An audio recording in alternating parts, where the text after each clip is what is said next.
All right. Okay. All right, so let's call the meeting to order. 9:07. 9:07. Good morning. Thank you for coming, everybody. Thank you for coming, Lamont.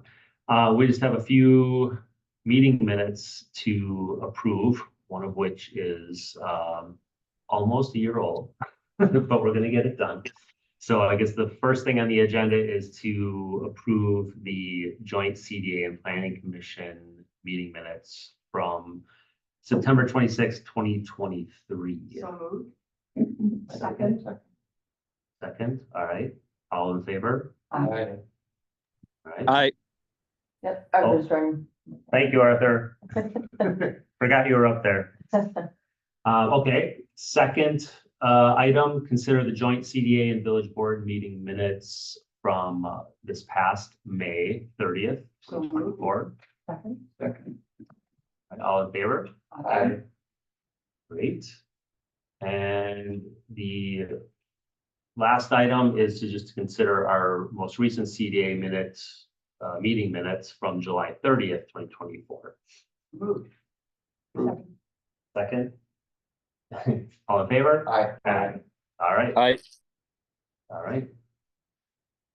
Administrative issues out of the way. Right, so now I'm gonna share my Well done. screen. Efficiency. All right.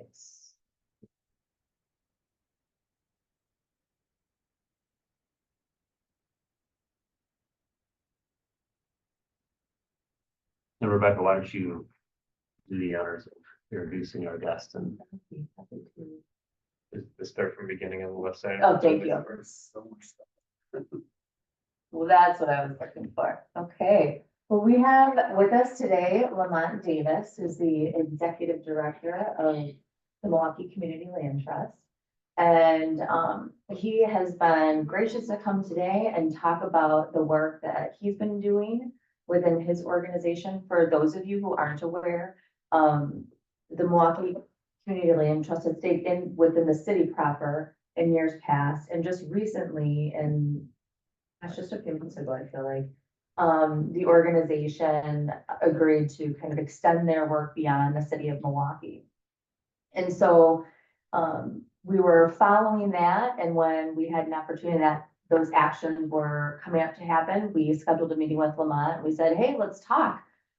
Because we know that as a village, we don't have a framework or structure in order to do this work or support it. But it's one of the concepts that we've talked about in the past for purposes of providing affordable housing in Shorewood. So Lamont has been gracious to come today and share with us about his organization and answer any questions that we may have. There's no action items that are on the agenda for today, but it's really a wonderful opportunity to talk to the person running the show in Milwaukee, and has been doing it now for some time. The Milwaukee Community Land Trust was started about 2016, and for a while they kind of just ideated around the concept of a land trust. There was a board that was created, and it was a volunteer board. The founder is named Chris Krakow, and Chris was a college student at UWM when he thought of bringing the land trust into fruition. And his goal was really just to kind of maybe get 1 or 2 units in. And then things kind of persisted along those for a couple of years. And then around 2021, the land trust was able to get a technical assistance grant from Freddie Mac.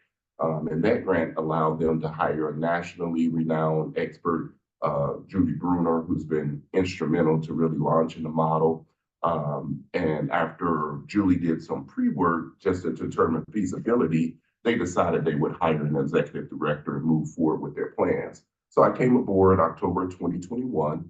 So it's been almost 3 years, and we've been just working really diligently to, one, get a community-wide adoption of what the model is.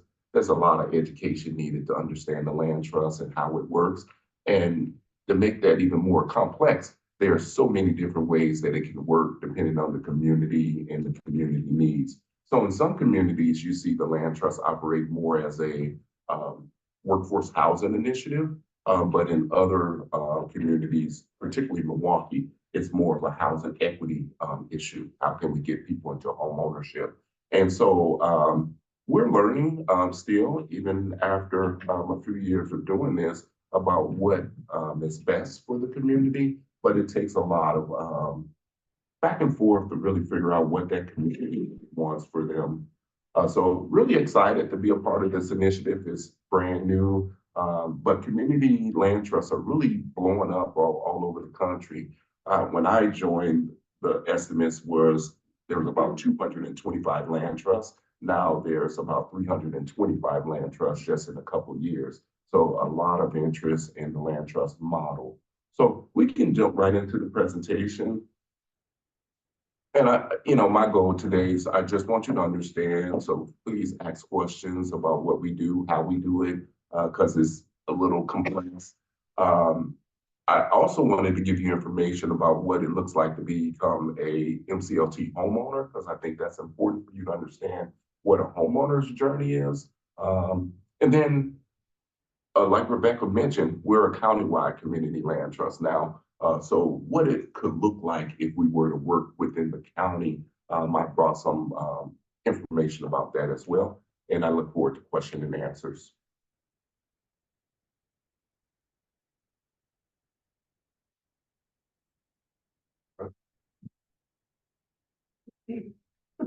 I want to stay here. All right.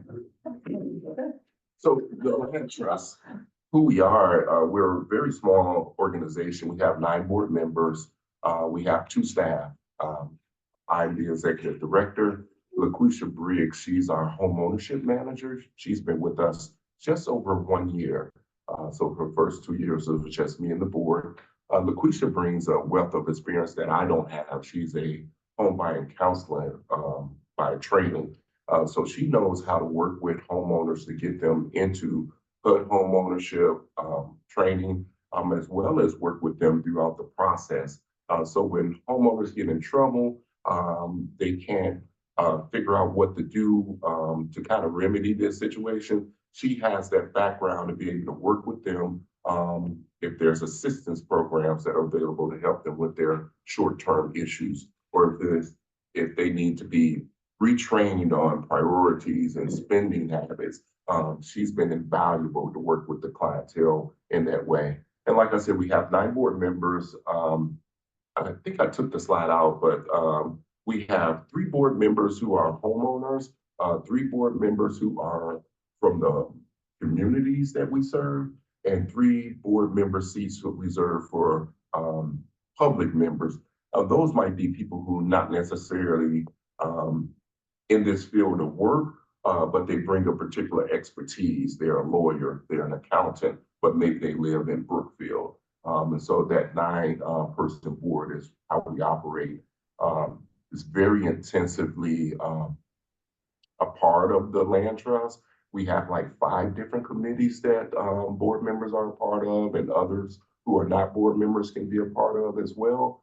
But the biggest part about the land trust is the stewardship concept that says that we're going to wrap around and support this homeowner throughout the journey as they become a new homeowner.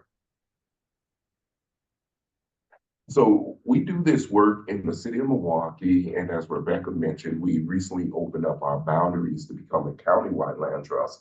The goal with the countywide land trust is really simple. It's economy of scale. We want to be more efficient. We're a new land trust. We need to grow unit count.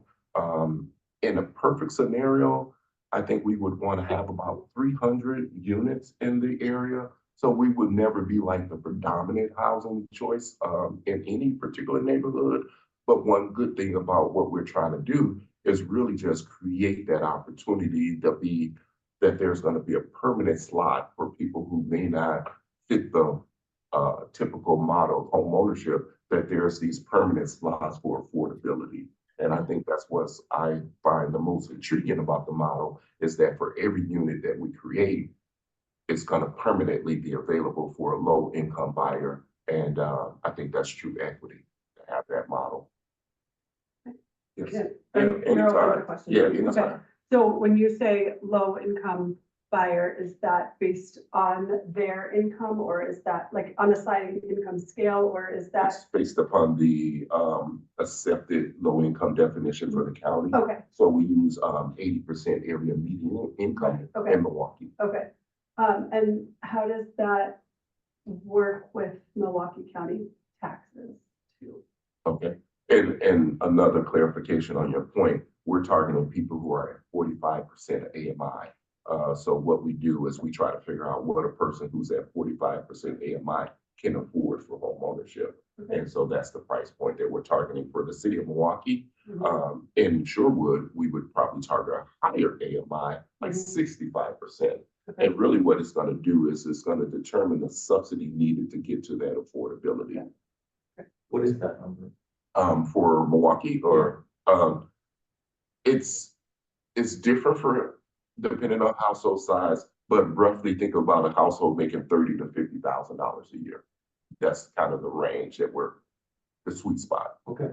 And What is that's a that? city, not county. That's that's the county. Yeah, we're Yeah. using the county-wide AMI Okay. definition. And what payment is affordable for that? That's mortgage has been historically between, it depends on the unit that we're producing, but it's like $400 to $700.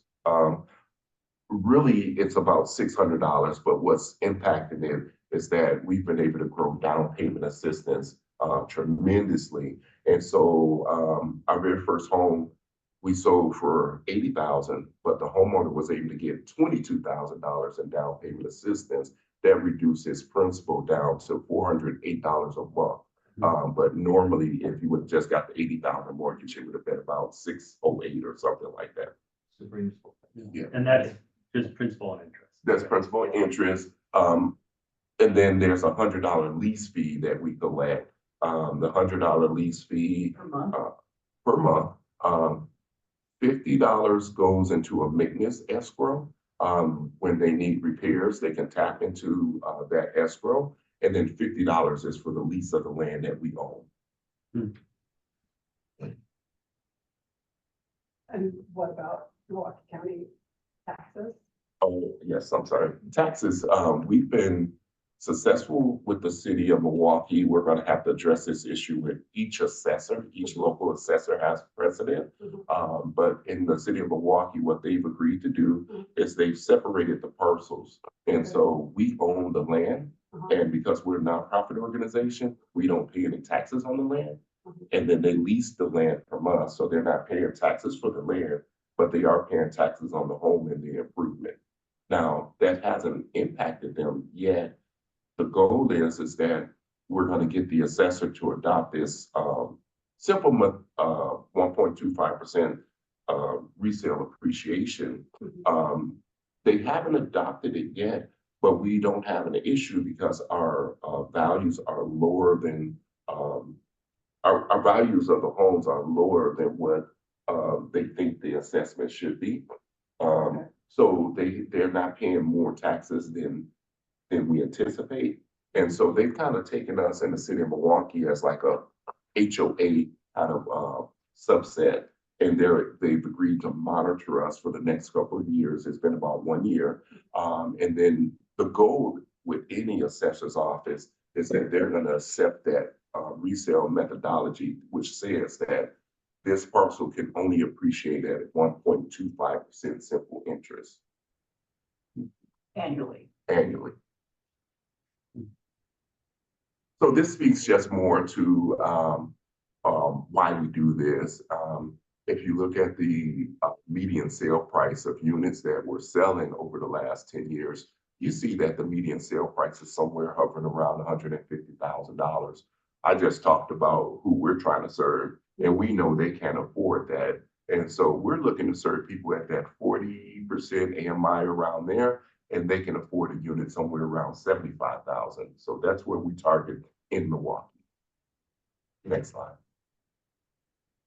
And how do we do this? I mean, we do this through providing an affordability subsidy that really reduces the price to purchase. We've been very successful in getting support from philanthropy and some level of city government at the city of Milwaukee. The city of Milwaukee supported us with a $200,000 grant from their TID fund. They had an expired TID district and they were able to repurpose that, which you can use for affordable housing. But by far, the biggest supporter is philanthropy. They've been the biggest adopter. And so we work with existing home buying counseling agencies, mainly to identify people who've already been through the process of becoming a homeowner. We work with them at the point of interest all the way to where they actually buy the home. And our work continues on through the concept called stewardship, which is that continuous support of them throughout their time in the home. Can I ask, sorry? Yeah. How do you find the actual parcels of property? Like, Yes. you know, obviously there's a housing shortage Yeah. currently. So I mean, where are these pieces of property? There's development that's going on all the time. Developers are producing units of housing that we can work with the established developer network. Okay. In Milwaukee, that's a little bit more robust. Sure. There's folks who are funded by the city of Milwaukee to produce those affordable housing units. Yeah. And so let's say they produce a unit and they intend to sell the unit at $125,000, which meets their goal of being serving an affordable population. We can come in and sweeten the deal, so to speak. And so one of our examples is via CDC. I'll use our first homeowner. I love using Jacobo. Via produced a unit of a 3-bedroom unit on the south side. They were going to sell it at $125,000, which meets their low income definition. We came in, provided an additional $45,000, got the price down to $80,000 for him. He went out and was able to get $22,000 more in assistance. And so he was able to get into that unit at about $62,000 on his principal. And that's been the model. Let's work with an existing established developer, subsidize it, deepen the affordability. And then by doing that, we're able to even open it up to more people. He made $15 an hour. And so now he owns a house that's about 10 blocks from where he works. And it's just a good story. Yeah. So working with the community, working with established developers, some of it, also is the home buying counseling agencies. Sure. They have a tremendous amount of people who are waiting to buy units. And there's a tremendous interest in the people in these alternative models, especially folks who know that their income won't qualify them for a traditional $150,000, $170,000 mortgage. This is like you were working with a developer that was already in the process of developing a development. Yes. And then finding that buyer that couldn't potentially qualify for that. Right. And then within that, are they required to stay? Like they couldn't turn around and sell that in 2 years and cash out of that? You can sell at any point. They won't be able to get the appreciation because they have the resale cap that says you only can appreciate 1.25% simple interest. Okay, So if you sell, fine, you're only getting 1.25% when you sell. got it, okay. Yes. You don't get the one. So you're saying you already like setting the market then? So if someone comes in and says, oh, that's gonna be a deal because, let's say the next person who wants to buy it, you're like, wow, that's gonna be a deal because I'm not gonna, property price values have gone up 10% in 1 year. This house is only gonna be. They can't speculate You're on really that. building in a market That's right. for succession. Yes, almost like it's a pay it forward model, definitely. Folks have to really buy into that. I'm gonna be buying this home knowing that I'm gonna have limited resale appreciation. So they're well informed ahead of time that there's only the 1.25% simple interest appreciation. Now, we don't recapture any down payment assistance that goes into the transaction. So if That's a grant that's gone. that's a grant that's going to be liquid equity for them. So that's a plus for them. But they won't be able to. So every year annually, we're going to issue them a report that says you bought your home at 80,000, today you can sell it for $80,750. So let's say the Bader Foundation decided to give that money for that. The Bader Foundation is gonna say, we understand that that person is giving that grant for that down payment. They can sell it and it's gone, right? Yes. Yeah, well, That's gone, it's, stays with the it's, homeowner. right, it stays with the house forever. Yeah, it's that person's equity, Right. right? Yeah, but the affordability that comes from subsidy is preserved because of the resale, cap. So if Bader is giving us money, I can go to Bader and say, you know, your money is being paid forward throughout the life cycle of that home. It never leaves. So is the 1.25 on the full sale price or on the price A at? house. It's on the price, on the subsidized sale price, the Okay, price so that they bought after in. the, Yeah, In that So- example you gave, that was 80, roughly, wasn't it? They wanted 125, you subsidized it down to 80,000 or something, is that what you said? yeah, that So was it's on just 80. one example, Yeah, but I, but in that example, it's on the 80? yes, Not on the- it's on the 80. Okay. Yeah, not on the 125. So then the next person who wants to buy the house, do they get a, They're gonna buy at the resale restricted price, so, And but you- they, but they want a down payment assistance too of 40,000. which is great, but they may or may not get that down payment assistance as well. It depends on what they've done. So, let's say that someone, Jacobo now has been in the home for 5 years. He can sell it for $85,000. The next buyer knows that the price is 85,000. If they went through home buying counseling and there was $20,000 available for down payment assistance, they could put it into the deal. But if it was a lean year, or at the end of the year, they may only have 7,000 to go into the transaction for down payment assistance. So they may not get the same kind of boost that I mentioned with Jacobo. Yeah, but they're gonna always have access as equity to that, money that comes in as down payment assistance. We're never gonna claim that as money that we put into the deal. That's administered by the whole separate. third Both party. separate, Yeah. yep, HUD, counseling agencies is, are these primarily single family homes or do you deal with like duplexes or larger unit buildings? mostly our single families, but we're getting into duplexes. We have, 2 duplex units that are gonna be coming on the market in Milwaukee. Yeah. Yeah, For a home, like would a homeowner own the whole thing or would Yeah. you condoize it? They'll Sell own- each unit separately. they'll own both units, and they'll be able to rent the other unit, so they'll be able to have income. The way we're treating them, related to the duplex is that we're, one, they agree that they're not gonna sell this, not rent more than 75% of what the market rate rent is. So in Milwaukee, a 3-bedroom market rate is $1,200. So they would be basically saying, I won't, rent for more than about $1,000. 2, they would increase the amount of maintenance reserves that goes into the unit. So in the case of a single family, we only take $50 a month maintenance reserve. In the duplex, we will be taking $100 a month, so that that unit can stay durable and make sure there's money to make sure that that unit gets repaired adequately. Yeah, that's really good. Just want to interject.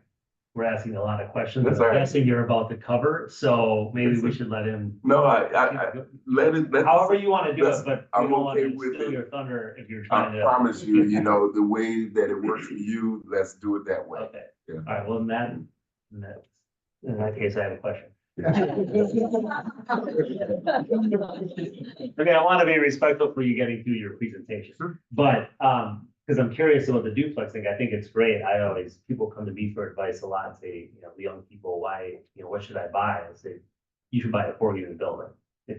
If I was 22 First again, time buyer. and I yes. can do it, you Yeah. can buy it as a single family home, you can get all the support, all the down payment assistance, low down payment, everything, if you can handle being a landlord. Yeah. So I guess the question I have is, are you going to be providing in your stewardship some kind of landlording support on how to be a landlord, how to Yeah. find tenants, how to deal with We're a strongly, situation when your tenant loses their job and how long do you let them stay in the unit until you have to do something about it? Like how does that work?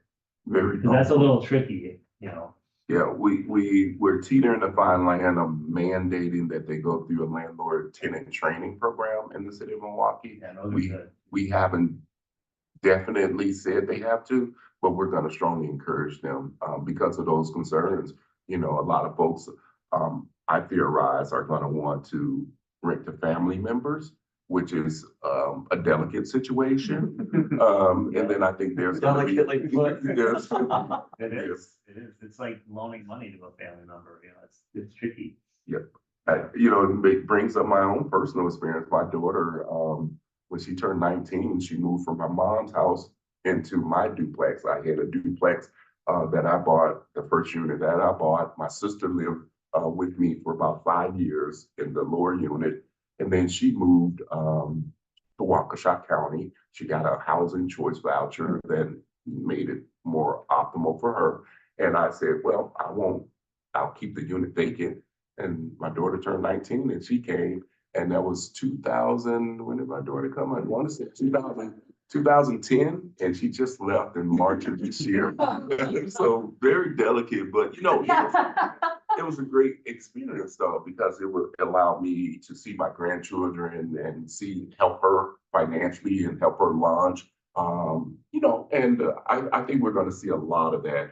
And so I'm conscious of, you know, where we tell them they have to do certain things, because I know there's going to be a lot of folks who are dealing with a family issue, but then there's going to be some who look at it as a rental opportunity, and we want to be able to support them in that small business opportunity, but also be I think conscious. it can be great, and that's what's fairly unique about Milwaukee is our housing stock is so full of multi-unit opportunities that a lot of cities don't have. You go to Phoenix, you go to other places, it's pretty much single-family homes or 100-unit apartment buildings. There aren't a lot of 2 families, 3 families, but it is a great way to build wealth and to build security if you can deal with it. Not everyone wants to deal anymore, so That's clearly. No, I think it's an you can do that. awesome opportunity. Yeah. Is there any desire or plan to expand into more unit buildings, like small apartments or anything? We're not sure yet if we want to become a landlord. I think we may look at it through a LIHTC type of situation where we develop a tax credit product. Because, you know, I would be more concerned about stretching ourselves too thin, trying to acquire 4 units, 8-unit buildings, which may have systems that are aging and need to be replaced, and that could put a strain on our capital. So I think down the road, we'll probably look at, can we either acquire an expired LIHTC kind of unit, or could we do a LIHTC deal knowing that 15 years after sunset, we'll own the unit and then we can be a landlord? That's a low-income housing tax credit property. Yes. So this was an example. I gave you an example already with Jacobo, but this is like another one that let's say the unit's market value at $140,000. It's pretty expensive. That's a $1,430 mortgage. So we would really need to heavily subsidize that to get that to somewhere where people can afford it. So let's say we put in that $55,000, got them down to $85,000. Now the monthly payment number that you're seeing basically is the all-in number: principal, insurance, taxes, interest, and lease fees. So we like to market this to potential home buyers as a home ownership cost, more so than, you know, here's what you're going to owe the bank. We want them to know the big number. So that's why it's a little different than what I said, because we're talking about all of those numbers. This slide actually was pretty old. I thought I took this one out. This was before we got the tax forgiveness in the city of Milwaukee. So now that number would only be that 950. So potentially as low as 950 was taken into account that if we got our way with the city of Milwaukee, and they were able to separate the land from the house and the improvement, then we can drop that number even lower. So we're at the point where it's 950 for $85,000 unit. But again, that's also including their insurance costs, their lease fees, etc. So the structure, is dual ownership. This kind of varies depending on the, transaction. But we own the land generally, the home buyer buys the house. In some situations, if we own the house and the land before we sell it, it flows a little differently where we're just conveying the house and the improvement and we're keeping title to the land. But in the situation I first described to you, we went together, me and the home buyer bought the house from the developer via CDC. We bought the land, they bought the house and the improvement. Who's the That's- CDC? The via CDC was our partner. We bought the unit from them. Nonprofit. Yeah, they're a nonprofit on the south side of Milwaukee. So you're leasing the structure They're not buying. to? Yeah, we're leasing the land back to them. We bought the land and then we leased the land back to the buyer. They own the house and the improvement outright. That's theirs. The lease Okay. is 50 or 100 now. That's 50 $50, bucks. 50. Yeah, okay. So it's a little different depending on how we enter into the deal. So the deed just is a little different. The Yeah. deed is really just for the property improvements, not. Not for the land. Yeah. And what makes it work for us owning the land is because we're a The nonprofit city's and agreed to land split is it. tax exempt. The city's agreed to split them? They already have. Yeah. cool. Yeah, we get a separate parcel tax key where the land is under our name and then their name is the house and the improvement. So they don't even have to deal with the complexity of it. What happens at in 99 years? They can renew the lease and start another 99 years. So throughout the 99-year period, they're able to transfer this house to their children, other household members. Maybe they have a partner that lives with them. They're not married. We don't restrict who they deed or will the house to. So it is inheritable. And then the family, as long as we can track that dependency, they also would be able to continue on that 99-year lease. But at the end of 99 years, if their family is still there, they can renew for another 99 years.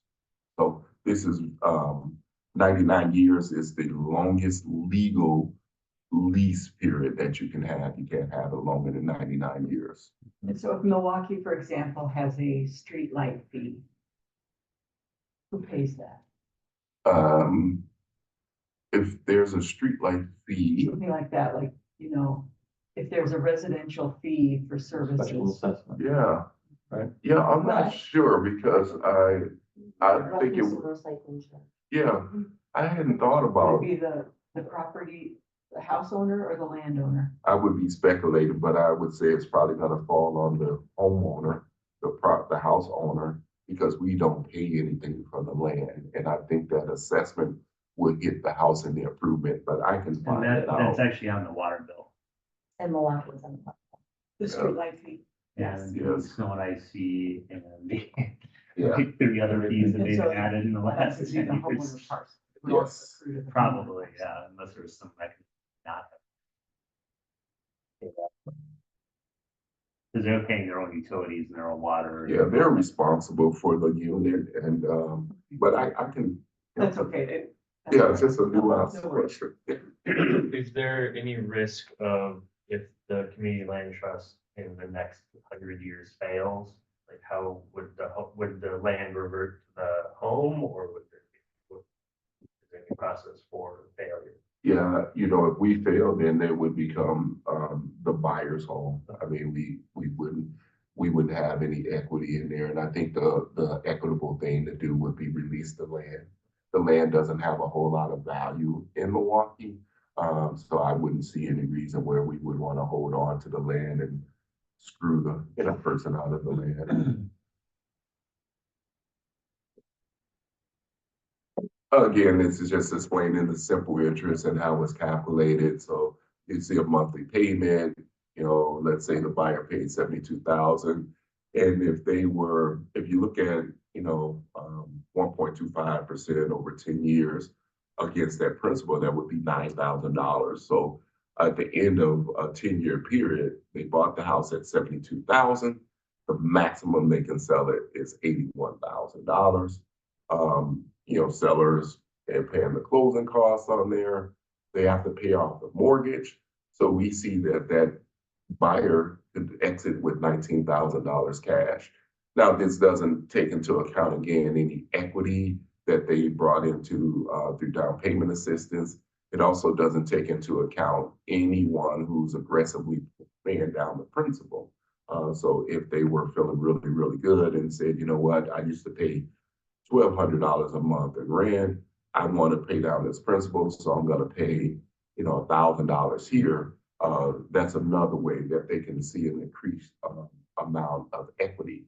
And that was one of the biggest things that I was worried about, is how we're going to produce a model that limits the equity and still have it be an equitable thing.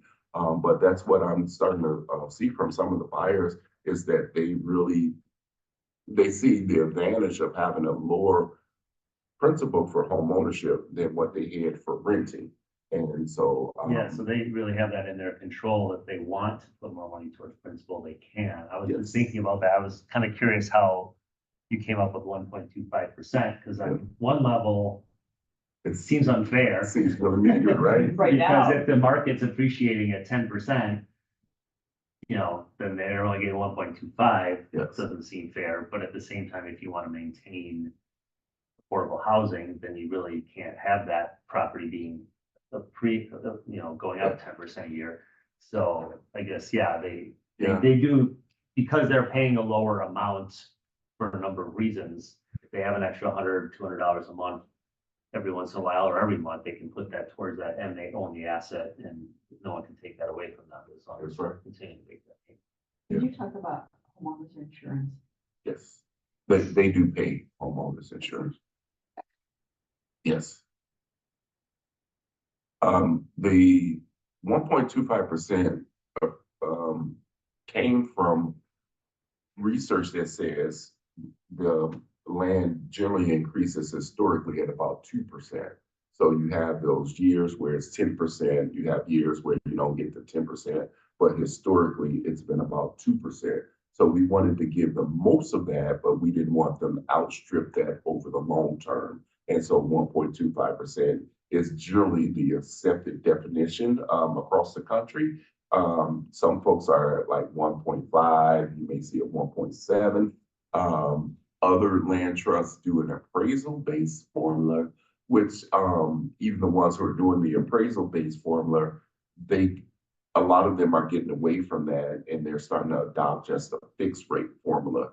But the appraisal-based program would be at the end of your tenure, an appraiser comes in and says the house is worth this much, and then you agree on what the split would be. So like there's a discount applied to the appraisal or something like There- that, like a percentage. Yeah, you would get You're only allowed to 50% of the use appraisal, we 50% get 50%. appraisal, yeah. Exactly. As long as it's above whatever they paid, or Yeah. assuming it went up. Yeah, so we like the 1.25% here in Milwaukee, but it would be something that you have to evaluate for each market. I talked a little bit about stewardship, but that's the strength of this model. Without the stewardship, there's a potential that people would fail. In the last recession that we had in the 2000s, land trust buyers were 10 times least likely to go into foreclosure, mainly because they had expertise, like I mentioned, LaQuisha Briggs on staff, where if they got into trouble, there's a person who can go and say, hey, there is a assistance program that will pay your rent. You call so-and-so here and get that help. Hey, let's talk about your budgeting. You missed your payments for 2 months. We want to know what's going on. Would you like to come into the office and talk about how we can kind of get you back on track? I think that's a great part of the program, is that often when you get into financial trouble with your home, it's a personal thing. That's something you're embarrassed about. That's something that you don't always know your immediate resolve. You're saying to yourself, what do I do? Well, now they have support. They have us to come to and talk to. And we're prepared to even help them financially. So let's say they lose the job and they're, um, they find another one, but now they're behind a month or two. We would be able to come in, loan them the money to catch them up on their payments, or even intercede with the bank because we're a part of the real estate transaction. They give permission for the bank to contact us if there's an issue. So bankers calls me, Lamont, we haven't got paid for this house. Okay, we talked to the homeowner. They're having a temporary setback. Banker, what do you want to do? Maybe the banker says, well, we'll put the payment on the back end of the loan, or no, we're not going to put it on the back end. Can you help us? We have that ability to intercede with them and help them stay in the home. I think that's a great thing. I think that's critical. I mean, $50 maintenance is great, but that's one furnace repair Yeah. a year. And at $15 an hour, your water heater goes out. They Yeah. need someone to turn to, so it's How many great. banks are you using? Do you have? We have about 4 right now. We're looking to grow, mainly because of an opportunity to work with Habitat. We're going to be starting a pilot program with Habitat, where Habitat is going to be using the CLT model on about 3 of their units to see how it helps them get to sustainability. And if we're successful, I think we'll see another, probably about 7 lenders. Is there a financial benefit or a tax break for banks getting involved? What's the incentive for them? Because it seems like it would be somewhat onerous. It depends. Some folks are attracted by the Freddie Mac duty to serve, and they are a part of that. Others, I think I've seen some like Johnson's Bank, which is kind of like a family-owned bank. They think it's the right thing to do. So it's a mixture of that there's some level of recognition for you being a good bank, but then also there's a ability for some to say, this is the right thing to do. And then I think there's some. Nothing in the tax code to take it a break. And then there's some that I think it's a little niche model. Just this is one of the products that they have within their portfolio. So this would be, nothing for us for serious consideration, but we've optimized our website. They can go to our website, they can do a screening just to kind of see if they are available to put in an application. So they can answer a series of questions. If the questions look favorable, then they can go ahead and put an application in, and then LaQuisha will contact them. Next slide. These are just general income categories. So you see a family of 4, we're still able to serve a person. And one distinction that is important for me to make is even though we're serving people at 45% of AMI, we can go up to 80% of AMI, and these are 80% AMI limits. So we can serve a higher clientele, but what we're trying to do is we're trying to price point our unit at 45%. So that can get someone who's a little higher income even greater affordability. So the same buyer who is only making $30,000 can afford this house just like the buyer who's making $75,000 can afford. Mhm. So this kind of taps into, why a countywide community land trust would be a benefit. And we debated for about a year. And for the first couple of years, our board was really split. They did not want us to expand. Others did. But eventually what has won out is that, there's going to be lower administrative costs if we're the only land trust in the region. Creating separate land trusts that do the same thing, who may or may not have that market share, could actually lead to both of us failing. So we said, let's be the land trust for the county. Well, it really helps a village like ours, where we're not gonna start a land trust on our own.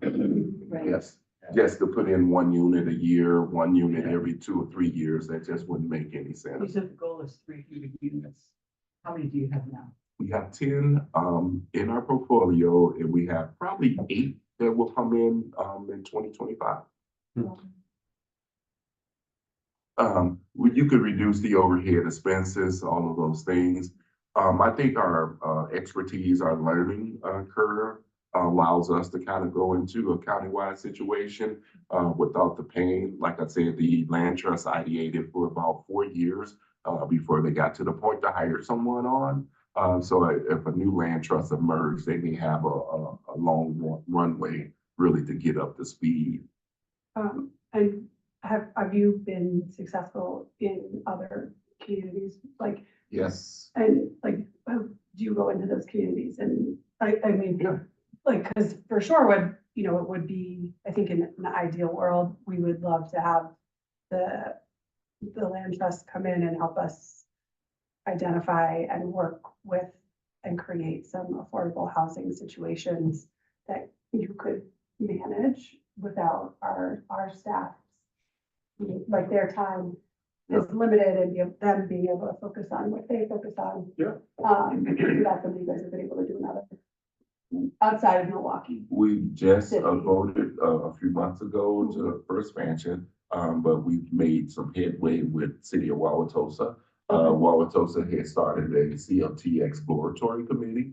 They had been meeting for the last year or so. We met with them a few times. The last meeting that I had with them, they all but said we will want to continue building a land trust opportunity with us instead of starting a new land trust. So I think that's success, you know, there. And then I think there's some opportunities with Milwaukee County, who's been producing some affordable housing units that they're willing to produce those units and put them into the land trust. So I think when we're looking at the City of Wauwatosa, one of the things that they may circle back and want to talk to you all is that they've been wanting to talk about how can we do this as a county. And so the League of Cities, I think they're gonna eventually present to the League of Cities, you know, this is a model for a countywide land trust, and let's see if they can get some support there. So just So at this point, you don't have a property that's outside of, Shorewood's real estate market is relatively mature. There's not a lot of new single family or duplexes being developed in the village. Do you have a vision for how the community land trust would acquire properties in the village of Shorewood? yes, I do. I think we can close out this side and then this is what I have a vision. So the home buyer driven model of home ownership is another way to get into the land trust. Basically, in some communities, a buyer goes out there, finds their own home. What makes a home buyer driven model successful is generally you have to have a very stable stock of homes that don't need a lot of repairs. And so let's look at Shorewood, for Well, example. we have half of that. We have a lot of stable housing, but we need a lot of repairs. Yes, It's old. that wouldn't be the home buyer driven. That would be more of a acquire, rehab, and sale model, which we're doing as well. But that may be cost prohibitive to do it in this community because of what you can ultimately sell as. In this community, a home buyer driven model could be more feasible where you have a checklist of items that a home has to have. And before a person buys the home, we know that the furnace is up to date. There's been a recent roof done. Often what Wiring people, from 1928.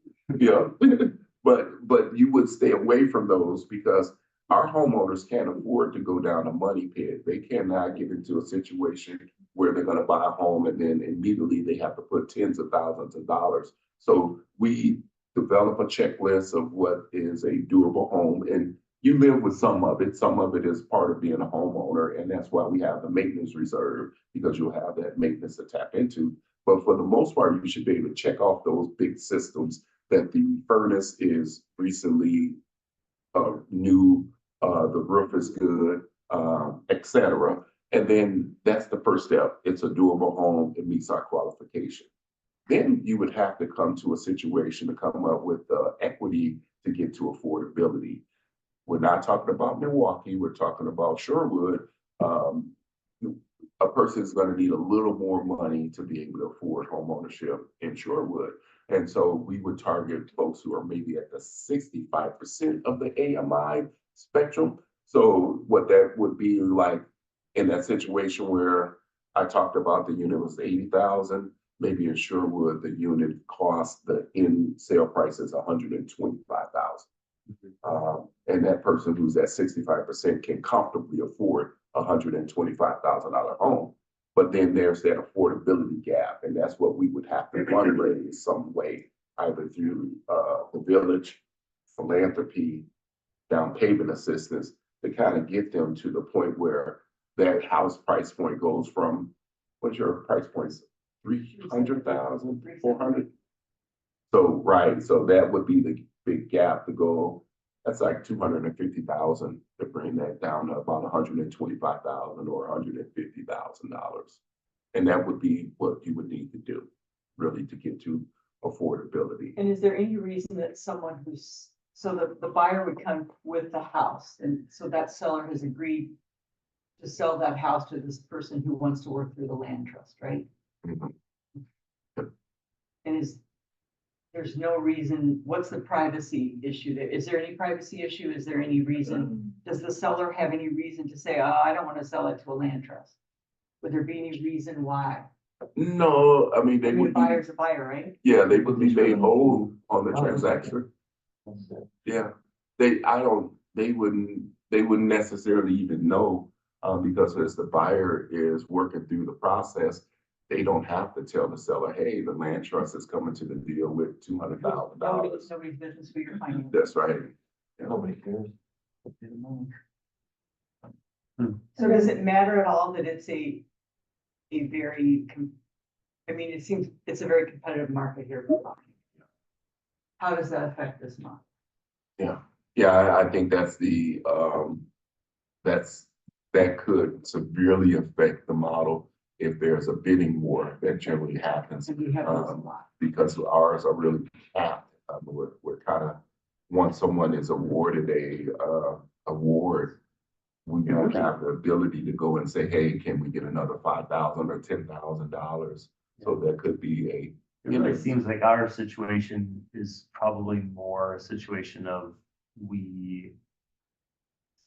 stuff falls in our lap for some reason, like the house on Downer, like the house that's 4 doors down from mine that's been vacant for 6 years because there's clearly some mental illness situation or something going on with the family and the trust and the, makes no sense why this house is still vacant, and, or maybe someone in the village decides they want to do that, So, I mean, are we gonna And that have could really 20, happen. 30 houses? I really do think so too. Right. Yeah. And then just so that land goes to the trust, Mhm. and that is a nonprofit. Yes, And so that land is not taxed right. In perpetuity. for the So there's 99 no going years. back from that. Yeah. Well, for 99 years. Yeah. That's And renewable. So then the homeowner's not worrying about the property taxes, Just for the land.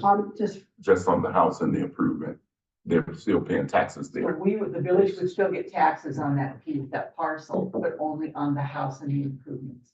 They So switch the really, property to the All land. of us that would building. be paying a little more mhm. to allow that to be in a land trust. Yes. Okay. But only, Okay. yeah, if it's a $300,000 house, Right. maybe it's only 75,000 or Right, $100,000. right. Yeah.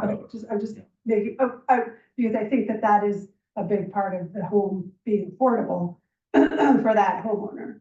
Right. Is that, if the house is worth, like, I'm making up $300,000 to be paying, $12,000 in taxes every year is not affordable. Yes. So that homeowner is not able to pay those taxes. So they would not be paying those taxes, but the rest of the village would be paying some of it, right? Very good consideration, because you're right, because we're talking about subsidizing the price of home ownership. Yeah. But if they were to be burdened by all of those taxes, Right. that could sink them on that home ownership journey. So with the land being taxes in, that's gonna greatly reduce that burden to the village. The point of the land trust. Right, I just wanted to make Precisely. sure that I, like, that's part of. Yeah. So the village is giving up the right to fully tax that property Or forever.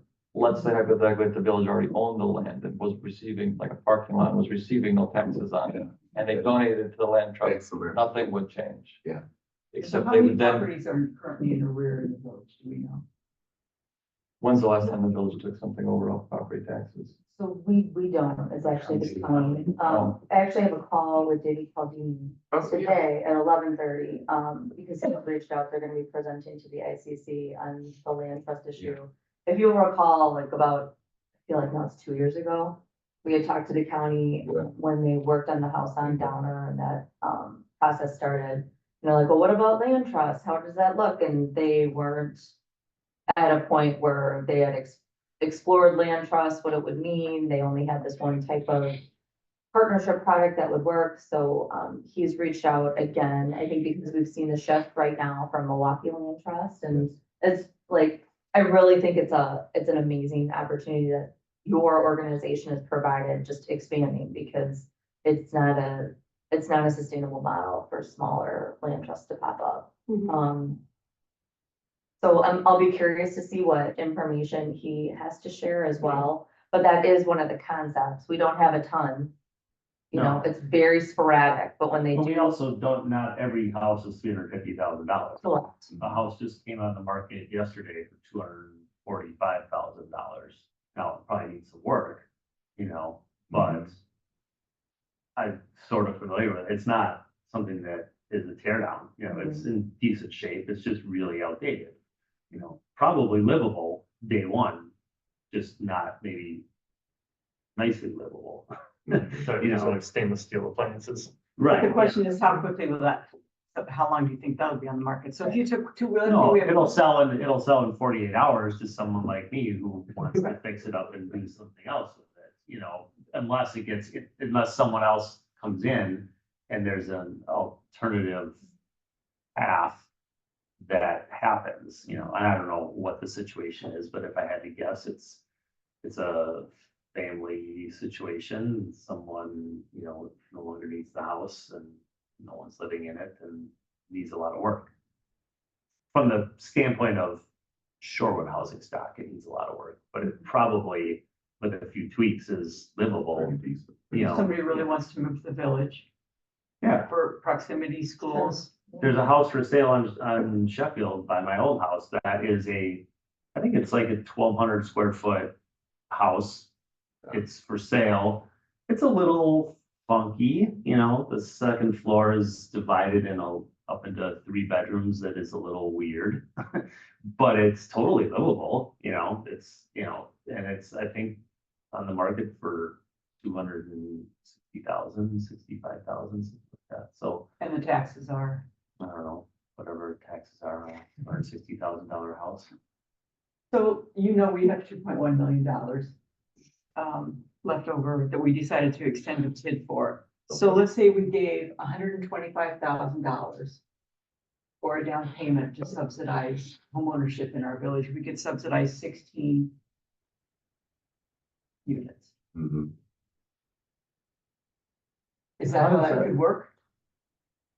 Because you would buy the land and we would buy down the house, or we buy the land and give it to you. How does that work? Right, so basically, you're gonna have to, let's say we have, with the qualification, we have a buyer. And that buyer, we work with them and we know what that buyer can afford. This buyer can afford a $125,000 mortgage. Then we would need to figure out what level of subsidy we're gonna give that buyer. And so if we're saying we'll give them $125,000, then they know that they have basically $250,000 of buying power. They have the ability to get $125,000 mortgage, and then they have the ability to get $125,000 from us. So then they go shopping based upon our criteria of what kind of unit they can buy.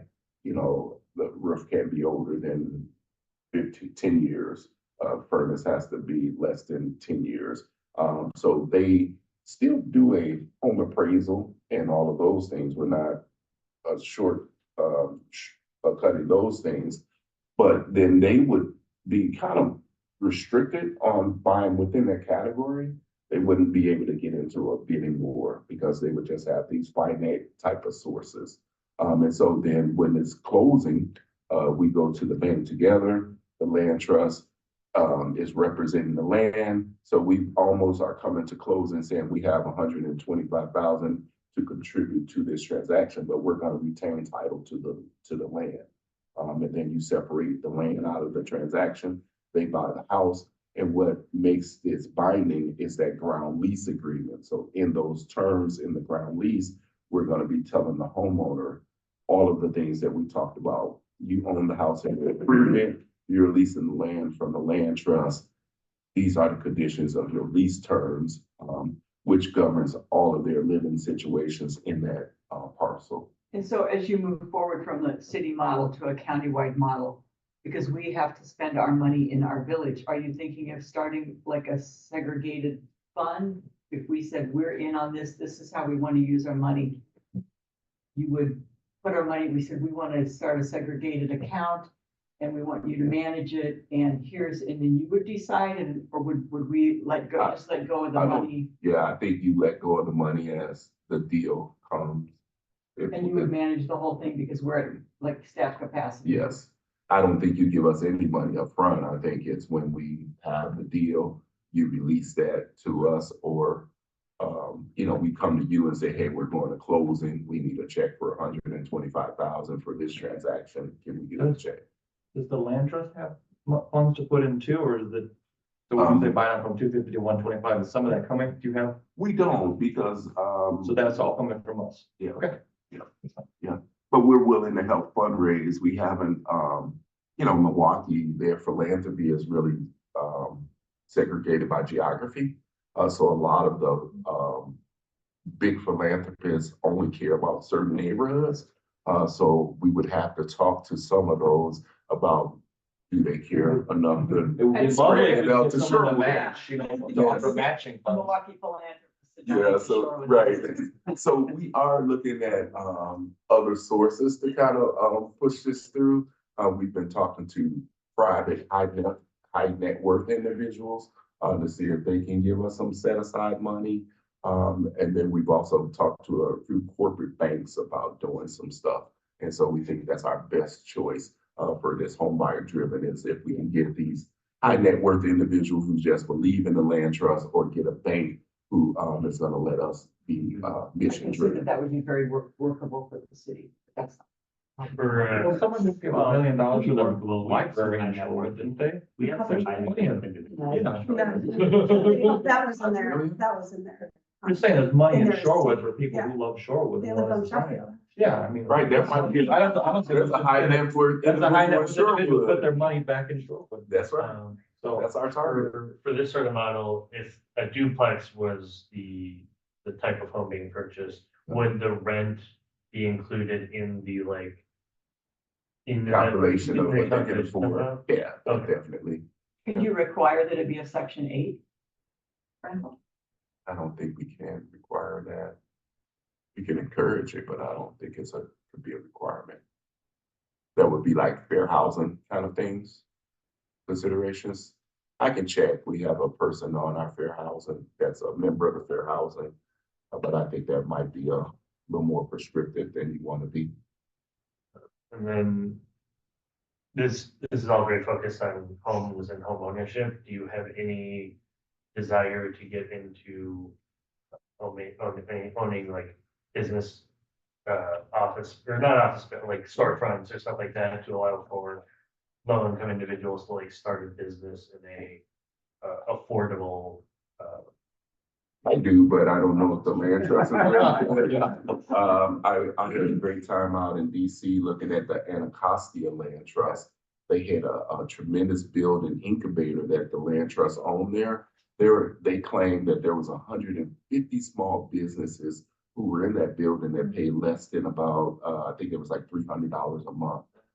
But the economy of scale of having 150 small business at that $300 a month made it go. And I just think about like, so many small construction firms or accounting, people who are like one-person shops, that would be a perfect opportunity. What was the name of that?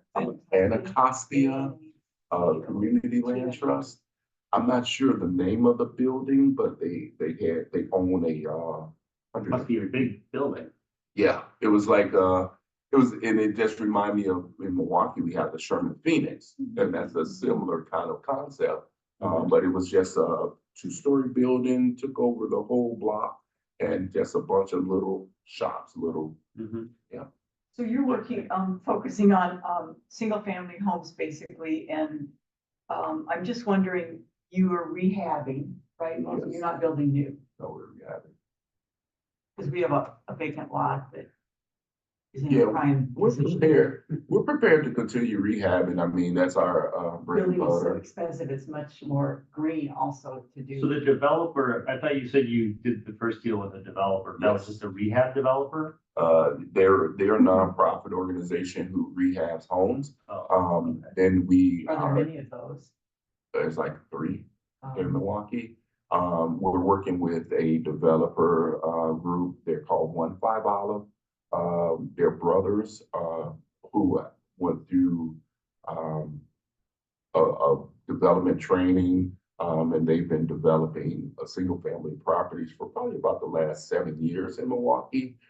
They own, maybe 20 or 30 rental units on their own, but they've done a lot of development, and so they've been great to work with us.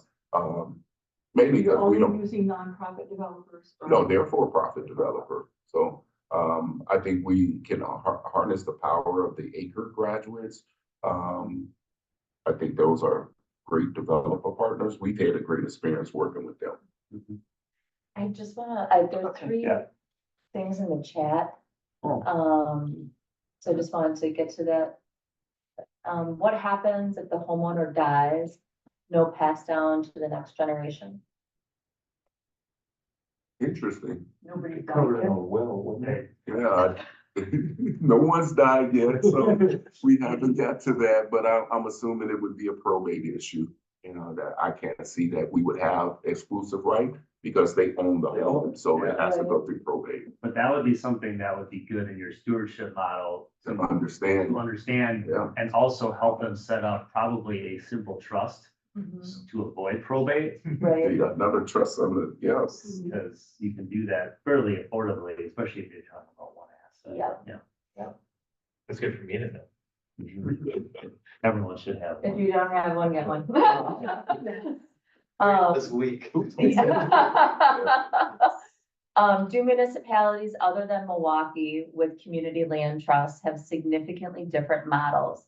Or are they basically all the same? What did the Milwaukee County Land Trust look at when theirs was developed? Yeah, municipalities all have different ways of looking at it. Some are looking at it for a equity, and inclusion kind of focus. It's the right thing to do. Others are looking at things because of workforce development. You have Door County has a land trust, and they don't have a lot of units. But what they found is that they had people who worked in Door County who couldn't afford to live in Door County, and that often you would see them commuting 2 and 3 hours just to get to work. And so some of those communities are set up to be more of a transit-orientated development to make sure that folks can work in that higher community.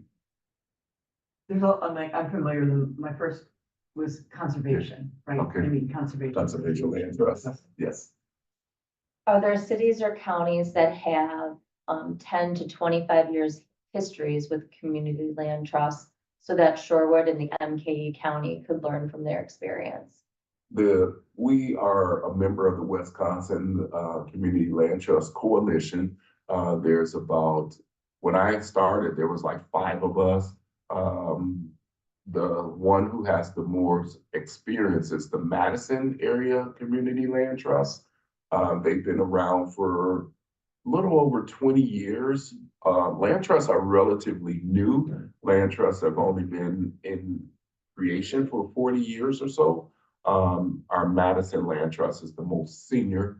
And then I think Dura County probably started a little bit before the Milwaukee Land Trust. And so when I see What- community land trust, is it mostly like housing in parentheses? Yes. Yeah. Because you brought up land trust from the conservation, Conservation. those have been, when you reference the 40 years, is that referencing that, like the first ones were for? Land trust has been around a long time. Community land trusts have been around 40 years. And that's, that Yeah, traditionally That's the means housing. difference. Yeah, when you see Oh. community, Houses were it's affordable a before that. residential focus. That's why they're coming around. Yeah, okay. I just ended the presentation, so, okay. Yeah. So, I'm looking forward to debating, how this could look. We haven't done this, so we don't know what's best for Shorewood. But I think what I've seen is that, one, there's a lot of experience that can be brought into this situation. There's land trust technical assistance advisors who are working to really implement this model. I think in Wauwatosa, they brought in Mr. Brown, who's like a nationally renowned expert on land trust. He was a member of the Burlington Land Trust, which is one of the very first land trusts. It's the one that Bernie Sanders, I think, created in his town. We work with Julie Bruner. She's been successful in helping Milwaukee, Atlanta, and Houston create their land trust. I think Houston, we kind of had a sister-brother relationship with them. They were coming on right before we were. But the difference with Houston is that Houston really had a whole, the mayor really went big on that land trust. He committed like $10 million to land trust support. So far, our city of Milwaukee's only given us the 200,000. So that's the difference in scale. But I think there's models all over the country that a community can look at. In Shorewood, it's really deciding what Shorewood wants this to be seen as. Is this an equity piece? Is this a workforce development initiative? So those kind of things don't really change the way the model works, but I think it just changes, it helps everyone feel comfortable with the perception of what your land trust is trying to accomplish. Open to questions, open to further dialogue. So from the CDA is responsible for providing recommendations to the board, and the board then, reviews those recommendations and takes final action. With, at least with respect to the extent or the affordable housing funds that we currently have. Sure. And so if I'm a CDA member, do you have like a checklist or a process that we should be thinking through for those decision markers, right? Because there's a number of different factors involved. I think we've agreed that our community is different than the city of Milwaukee, so there are different factors to come into play. So that as they, as we kind of go along on this journey, can we look at those decision factors and how something, one may or may not work for our community? So that as they formulate a recommendation that goes to the board can see the thoughtfulness and the process that this group has gone through in order to eventually end up with something. Yeah, right? Because it's, I think one of the things we all acknowledge is that, 2 years ago, we started talking about this, but what we've also learned is that a lot of people are having the same discussion. Yeah. So obviously for us to watch how the city of Wauwatosa continues to work with you will be important. But then also, just kind of understanding what those decision points are. Yeah. So that we can maybe get some thoughts on paper. Maybe it's not a recommendation at this time, but kind of, we start big concept wise and then we just continue work on it until we refine it to a point where we say, yes, let's continue to explore, or no, we don't. For now, right? Maybe the environment changes in another 2 years, not sure, but, is that something that this group is looking for? I would love, not to take the totally opposite approach. Oh, To okay, be granular, but I would love to see an actual example, like let's take a house that is for sale and you have a buyer that is available, so we can understand and better explain and just. In Shorewood. Yeah, this is exactly A what real this life looks like. example. This is a $300,000 house. You have a person who can afford this. This is what you can bring. This is what will be required of us. Yep. And then we can evaluate that based on, okay, what's the ask here? Is this Love that. 200,000? And how And does it then what work is in that? terms of operationally, right? Yep, Yeah. exactly. Who's doing what? And then where do we sign if we love this, or we go, well, that's a bridge too far, or it would help, I think, our processing to just see What that. happened to that house on Oak? What's the deal with that? Sidetrack. No, I mean, this is, Can we do that? but that's, would that be yeah. the next step that we could take Yes. together? Just to learn, let's keep peeling the onions. Yeah, I think So when we're in position, because he would need to be in position if something comes for sale, and he has a buyer to say, this is a candidate, this house, are we ready to move? This is what we would have to make a recommendation that we want to commit some kind of funding, and we would need to know what that would look like. Right, so we don't know about. Right. that. Well, right, we would need that ready, Do a hypothetical for us. But it doesn't even need to be hypothetical. No, it you know, take an actual listing, I'm fine with that. Why don't we just do it?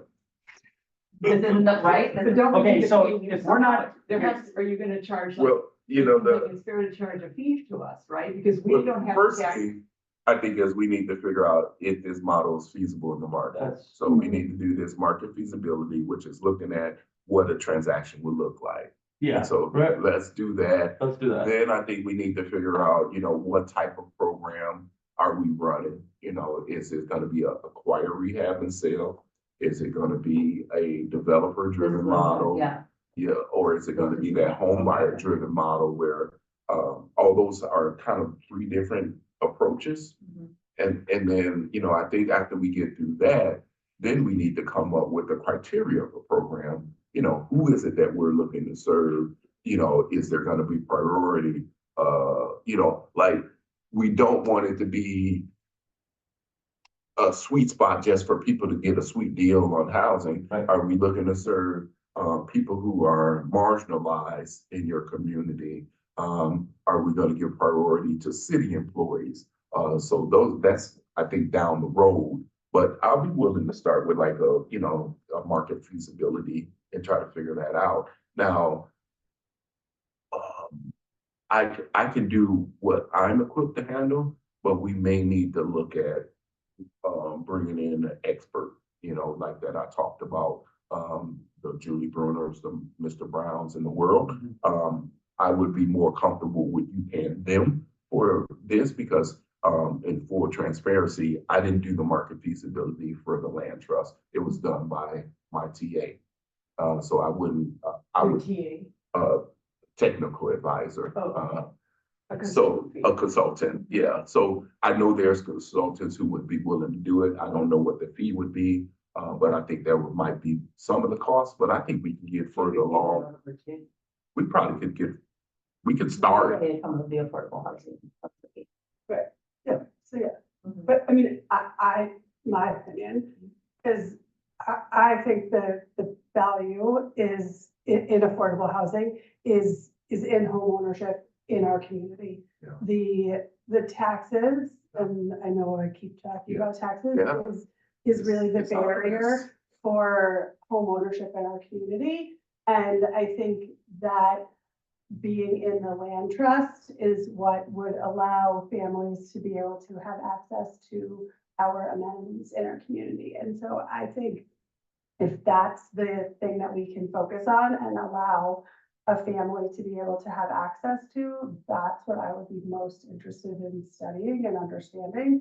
I don't know what everybody else thinks, but that's what I would be most interested in, rather than looking at, I know we're looking and opening up ways to develop a couple of plots in the community, but like those are potentially gonna be like 1 or 2 bedroom units. Like, I don't know that a family's gonna be chomping at the bit to be living in a 1 or 2 bedroom apartment.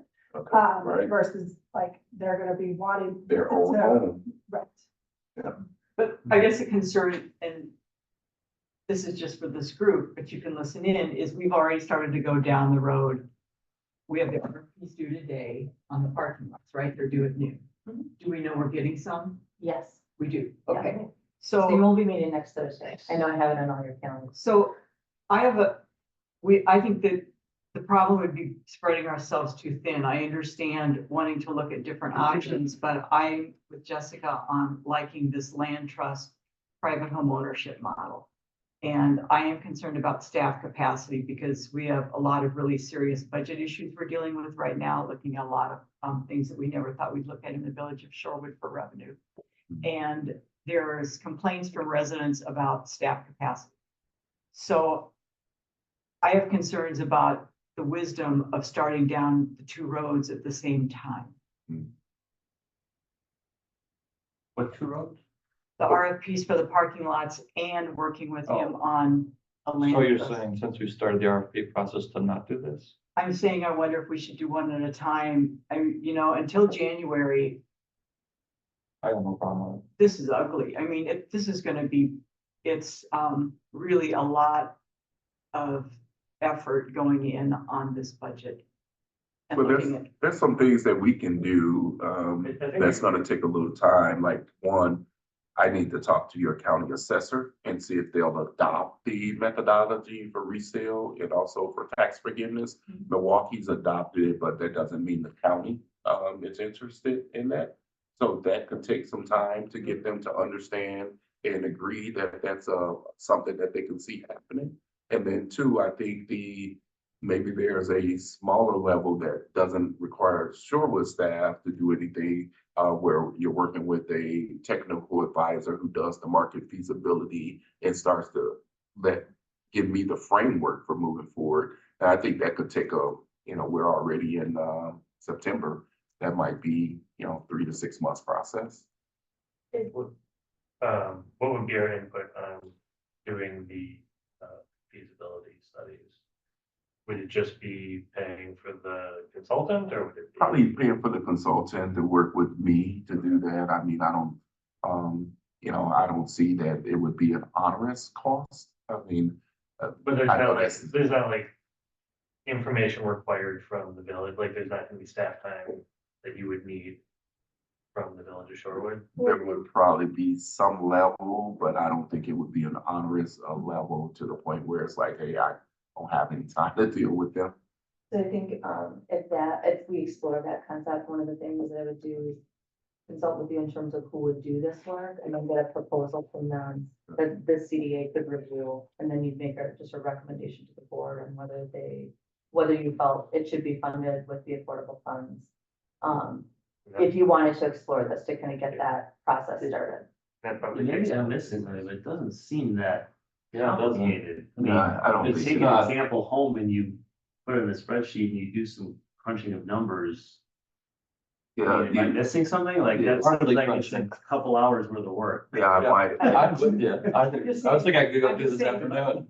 Right, We're up to that's- here. And And so, and the other thing, so we have a purchasing policy that if it's over 10,000, we need to go to bid. And that's. I would say no, if it's more than 10,000. The I don't know. cost of work. Yeah. I think a relative basic framework of what the ask is here. Are we talking 200,000 per home? Does that put someone in a realistic home? Or is it way more than that? Doesn't justify it. Just Right. Yeah. define the contours of what this discussion is. Because all you rather need than access to is some Some MLS theoretical data model. and looking at, You work with a realtor, you get Yeah. that data, so you look at and- I'm a licensed broker, so you I. pull some sales. And Thanks, Rebecca. I mean, I guess, Yeah. my goal would be to I mean, I'd be happy. to help the work most with you on people, that because I- help the most people as we can with you making the best use of taxpayer money. That's right. I really don't think we're talking about anything here, honestly. Well, that's what we want to use. We want to use that money. No, I mean, to do this initial Oh. exploration, I don't think there's any money involved. Well, we'll need to pay a consultant, which would come out of. I don't think we need it, so. Oh, what are you saying? I mean, again, unless I'm misunderstanding, I don't know what that consultant would do. Even if they did something, it's a few hours worth of work. So what are we talking? I mean, $500? yeah, I mean, it's not, if Don't someone underestimate came in and said they consultant wanted thousands of dollars to do this, I don't know what they would be doing. Right. We don't need anything that elaborate at this point. We Yeah. need to say A rough outline. a really rough outline to say, okay, the cheapest home that's sold in Shorewood in the last 3 years is $230,000. Okay, let's use that home as an example. Here's how the numbers break out based on the way the land trust is set up, how they work. Mhm. We need this much donation, we need this much participation by the homeowner. I mean, I feel like based on his presentation, I could do that now. Today, this afternoon, at my house. You know, that's why I'm saying I don't think we're talking tens and hundreds of hours here, you know, this is pretty straightforward. You have your model. Yep. If we're gonna work with you, we have to work within your model. Yep. We're not gonna change the rules. Having It's pretty straightforward. having a broker who can give some broker price opinions, that's the biggest Yeah, yeah, added value. I volunteer. Yeah. yeah. I just for Well- the record too, I'm on board with what you're saying too. I feel like the value and one of the things was sort of stated is undercurrent here is that one of the goals I feel like is unspoken is diversity, equity and inclusion. Yeah. The scary Diversity word. and inclusion, I'm all in on that. Yeah, that's You can what, get that, people we use the word affordability to include that, but in terms of having families here and being able to avail themselves of our, what we were known as a resource-rich community. That's right. And with our schools and everything, and put those families in our schools and have our kids in contact with those, with people of different income backgrounds is its own value. I think that's what the village believes, so I agree. Yes, I mean, I feel like I have said this from like, for the last like 2 years, so thank you, we've talked about this, like this to me feels like also the biggest way that we can be like, not just equitable, but the way that we can like spread our wealth and create 100%. like, The I mean, value of when the you look building. at like what I mean, I know we've talked about this, like what Evanston has done, like like that is how you create generational wealth is Yeah. through home ownership. And so Always. like, look, yes, is there probably gonna be a development right here? Probably. And like, great, somebody's gonna rent an apartment, like, and there may be an affordable unit, like super, but that's gonna support a developer. It's not gonna, like, renting a unit is not, somebody may be able to live there somewhat affordably, but like somebody who's living in the lighthouse that's not greatly benefiting their life long-term, but somebody who could buy that house that's right there in an affordable way and go to Shorewood schools is going to Oh, that's right. immensely benefit their life like 10 times more. And so I think taking that $2 million and using that money and buying, even if it's just 10 homes and doing that, like that is what we should be doing and not subsidizing one developer, like at all. And I push back on that a bit, just because one of the major advantages of owning a home over the last 50 or so years has been the appreciation of home values in those 50 years. Mhm. That is not something that is necessary, like that is unique to our time, like just because prices have gone up 10% over the last 50 years, like that's kind of what we've seen, doesn't mean that will continue in the future. That doesn't mean that money that you're putting into buying a home couldn't be better invested in other things. So like the pure dollar amounts. It's gotta be a mix. Yeah. Because- But we Model have plenty of splits it down the apartments. There's plenty of apartments. If you think apartments are great, that's Well, great. that- what I'm- Plenty of people can come what to I'm- an apartment. what I'm saying so is there's no that- shortage, right? I do think there's a shortage of apartments. Okay, well, there's a lot available for rent. I think the other thing that I like about this is the inclusive part. Because I know, like Whitefish Bay has this building they're gonna have, that's gonna have be all affordable housing. Yeah. But that's not inclusive to me. And Yeah, that's what I heard 3 years ago when we passed this was we want something where people feel included and not, oh, there's the public housing project, right? A lot of the home ownership will be invisible, folks won't know what went into this transaction if we're able to do a home buyer driven choice. They'll just be a new neighbor who's benefiting of being in that neighborhood, whereas sometimes you put up a building, it's like, oh, that's the low income building. So I like that for, that it's not gonna be like a blatant, Yeah. that's the, But it would be public record. I mean, if you went to the Public county, record. you could see the parcel is owned by Yeah, one. if they the get land is owned by one. looking, they'll see it. I mean, you could do that now. You can look, if Right. you go to, look at who owns what tax Right. parcel that you can see. who I, owns I what. will agree that owning a home in Shorewood is more valuable than renting in Shorewood. They still take the value of 10 times. It's also priorities. It's like, it's a personal choice.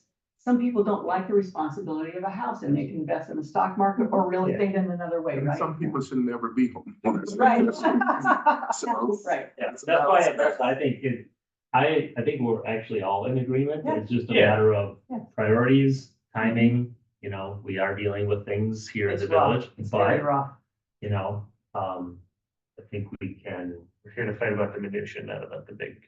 Yeah, concepts. I think we're all in agreement. I do like this as an option because it's an option.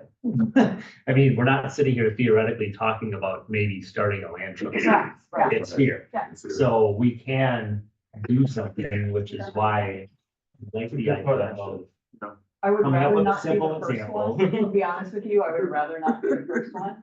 I would rather you did it in another suburb first, but Shorewood has a history of being first in something. So, Wauwatosa is close. I think we'll probably have something with Wauwatosa that develops because they're further along. Are they, waiting on the county assessor as well? Just to present to the ICC, as Rebecca alluded Okay. to, I think they were more concerned about making sure that this is a model that can be replicated throughout the inner ring of suburban communities in Milwaukee County. They want to make sure that that's going to be feasible for that. and I think we can also have our own definition of affordability, because it's our money. It's our money, but it's also our community, and our community is different. Yeah. Our community is it different is. than Glendale, our Yep. community is different than Shorewood or than Milwaukee. West So, Dallas. Yeah. Yeah. We have to acknowledge the fact that, yes, if our average home price is 3 times what it is in other communities, then what's affordable here, maybe we don't need to get to $130,000 house. Yes. We can, yeah. We Right. can, Right. but do we have to? I don't know. Right. I mean, there's other models. I think, I spoke to targeting here maybe at 65% AMI. But, if you look at nationwide, maybe the land trust is at 100%, and maybe you don't get all of the benefits, but I don't know what, the TID uses are. I don't know if the TID has to be reserved Right, for yeah. projects of 80% of AMI or less, which I think it does have to Probably. be. Do you have it just defined as affordable, which I believe Okay. is 30% of income, so, it's pretty wide open, and I think we can choose what affordable means in Shorewood. See, and that would give us the play to maybe figure out price points. Do you have anyone that you feel is towards the end of their term in their current house in Milwaukee? No. So is they graduating? Because I lived No, in Milwaukee for a long time, it's like affordable, we're just almost like it would be. You're still- Yeah, Oh, you're still good. Yeah. I do have to do those. yeah, I think, should we, yeah, Mike, back.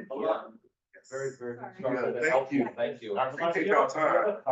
I don't, but we can change information. I should have, Motion to adjourn? So moved. Second. Oh, wait, do we need any like next There's steps? no action, well, I said clarity on who's doing what. I heard is someone people say I'm volunteering doing to something. perhaps put together a? Yes. I said I could, you said you would. Lamont, are you okay with getting us a basic framework for how this would operate? I could definitely look at. And if you need something from, John has my contact, he will contact you. You want me to give a broker opinion of value of some kind Oh, of. I appreciate that. Yeah, no problem. That would be huge. Yeah, oh yeah, easy. And I'll talk to our TA. She may be willing to do this. I don't know. If she has a cost, she can tell me. Right. Oh, you got a card? Oh, perfect, I'll just use that. All right. I wanted to go all the way, I hate cards and I'm like, the dot card, but then it's like, it doesn't always work. I'll take a picture too, Yeah. Oh, or you can share it. Look at that. Yeah. You guys. Wait, does that go right into your contacts then? Yeah, and it just I've uploads. never done it, but I'm gonna try it.